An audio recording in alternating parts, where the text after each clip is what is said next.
Yes, I. All right, we're gonna go in. Yeah, so I'm just gonna deliver some information here that pertains, yeah, to the historical relevance of the African identity, yeah, in today's world, what it means, yeah, how it came about, and the purposes, because all identities are designed to fulfill a particular purpose. So we're going to go into that right about now. I'm keeping it very short. I'm not going to do my usual definition of this and definition of that, because normally what I do is define identity and, you know what I'm saying, explain what that is and what it means and the implications of identity in the social structure, formation of society, subculture, and all these things. We're gonna bypass all of that and leave that for another presentation. We're just gonna go through briefly some historical points. Yeah. So really what I'm doing here now is just demonstrating where the term African begins to be used, yeah, specifically in the English speaking world, okay, and in what context it begins to be used. Now, according to most historical records, this is the first point at which Africans begin to self-define as African.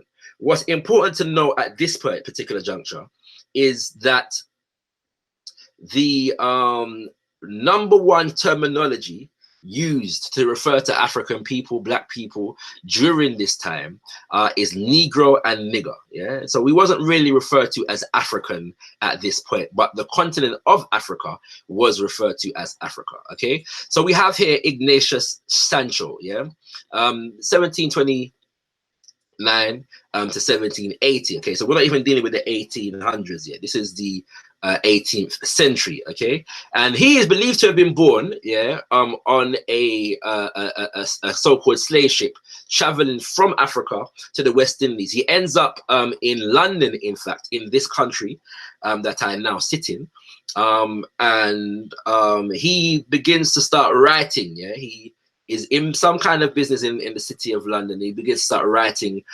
letters, yeah, and these letters were compiled into a collection and published in a book called The Letters of the Late Ignatius Sancho, an African.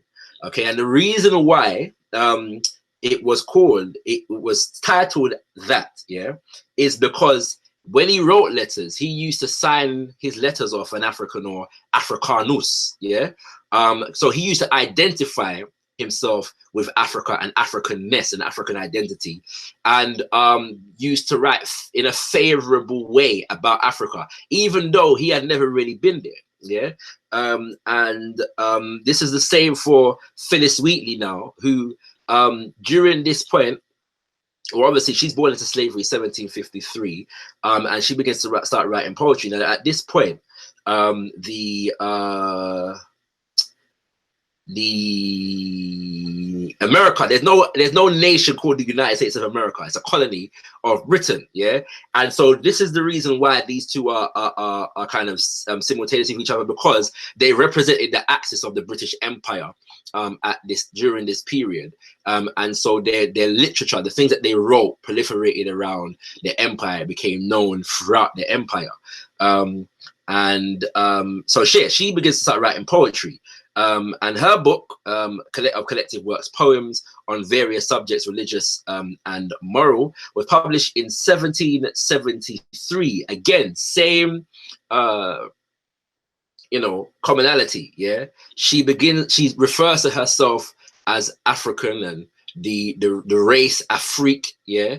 Or the sable race Afrique is a term that she uses, and she also is also referring to Africa in a positive light, and somewhat contradictory, because she was indoctrinated into slavery and so believed that kind of Christianity was a saving influence upon herself and Africans in general. But still, this was the first time that white authors were experiencing Africa and Africans being written about in a positive light, especially because it came from Africans ourselves, and people who had been taught that Africa had no history and had nothing to offer the world. Yeah, moving swiftly on, one of arguably the first actual black activist organization to have developed in the UK is the Sons of Africa.